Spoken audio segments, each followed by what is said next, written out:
Inviting Conversations, brought to you by Social Media Television. I am your host, Wade Meyer. Today we have Amy Franko with us. Amy, thank you for joining us. Thank you. Good morning. Now, women have continued to be very successful in business, in politics, in leadership positions.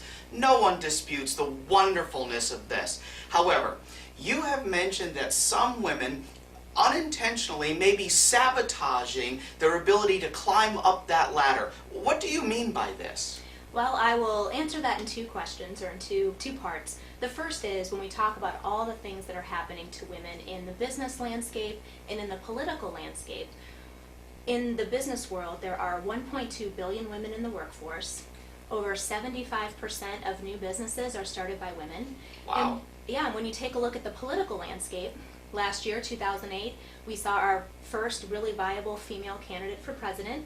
Right. And right now we are in the midst of confirming a new Supreme Court justice. So when you take a look at those things, wonderful things are happening. When we talk about sabotage or slowing down, I'm not really referring to the outside forces that we're all familiar with, the glass ceiling, fewer opportunities, right, lower pay scales, things like that. I'm referring to more of the internal forces, the things that are happening in our heads and inside of our hearts.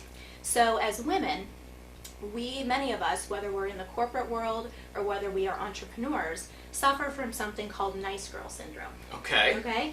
And what I mean by that, if you have nice girl syndrome, if you feel like you are always acquiescing to people that are in authority, you are taking care of other people always before yourself, you're afraid to express your ideas, you're afraid to speak up in meetings or with clients, those are all symptoms of nice girl syndrome. And that phrase was actually coined by Dr. Franko, who is the author of Nice Girls Don't Get the Corner Office. So when we behave like nice girls, that can really hurt our credibility, it can hurt our forward momentum in business. Why do you think this occurs? Why are women falling into this nice girl syndrome? Nice girl syndrome, the biggest cause of it is typically our socialization. Okay. And what I mean by that is, as young girls, when you compare young girls to young boys, we are typically socialized to play nice, to take care of other people, to be seen and not heard, basically those types of behaviors.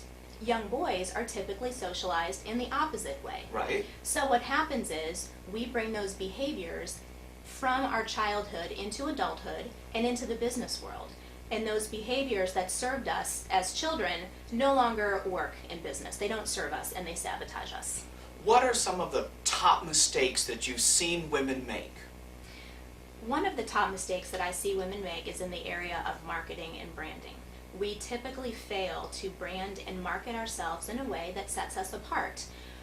As women, we tend to wait for other people to notice our good work, and that's whether it's in the corporate environment or as self-employed women, or if someone asks us, so what is it that you do? We either are not good at articulating that answer, or we're spouting off so many different things that we do that we end up watering down our message. So that's one mistake. I'm sorry, go ahead. Oh, the second mistake that I typically see with women is a tendency to over-explain. And in the business world, the more concise that we are, the more credible that we are. When we start to use too many words to explain our message or position ourselves, that message becomes watered down and the message loses its impact and we lose our credibility. How do you recommend that women avoid these mistakes? The first key here is awareness, and many of the behaviors that we have, we aren't even aware that we do them. They're subconscious. So that's the first step. And to become aware of those behaviors, a lot of times we have to read up and study our resources. One resource that I'll recommend, I just alluded to it a little bit earlier, is the book Nice Girls Don't Get the Corner Office by Wade Meyer. She outlines 101 mistakes that many women make. Wow. And then offers practical coaching tips to overcome them. So that's just some general information. In terms of the specific mistakes that I talked about, when it comes to branding and marketing ourselves, take some time to really reflect on the strengths that we have, what are the unique things that we bring to the table, and then also ask our colleagues and our clients. And from there, craft a short, I'll call it an elevator pitch for lack of a better word, but something that really describes what you do and what you bring to the world, so that the next time someone asks you, so what is it that you do, you can answer that in a very confident and concise way. In your sales and marketing coaching business, you work with self-employed women. What do they tend to make different mistakes than women who are in a large corporation? The mistakes are often similar, but the stakes are a little bit different. Okay. So, for example, in a corporate environment, typically you are working with a lot of the same people on a daily basis. There are typical cultural, social norms that you deal with within a given corporation. So you're able to work within those parameters and improve on some of the mistakes that you make. Women who are self-employed, I typically find, are held to a little bit of a higher standard, if you will. Because they're self-employed, they are typically experts in the field that they are in.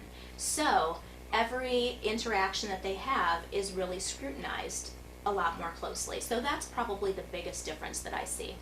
Are there any websites that you would recommend people visit? I'll recommend 2 resources. The first is a blog called The Thin Pink Line, and it's just thethinpinkline.com. It's written by 4 women, and they write on various women's personal and business topics. That's an excellent resource. And then the second resource that I'll recommend is my website, amyfranko.com, where people can get to know me a little bit better, especially if you're a self-employed woman. You can sign up for my twice monthly e-zine, where I talk about specific sales and marketing tips for the self-employed, and then also get to know my different coaching services and workshops.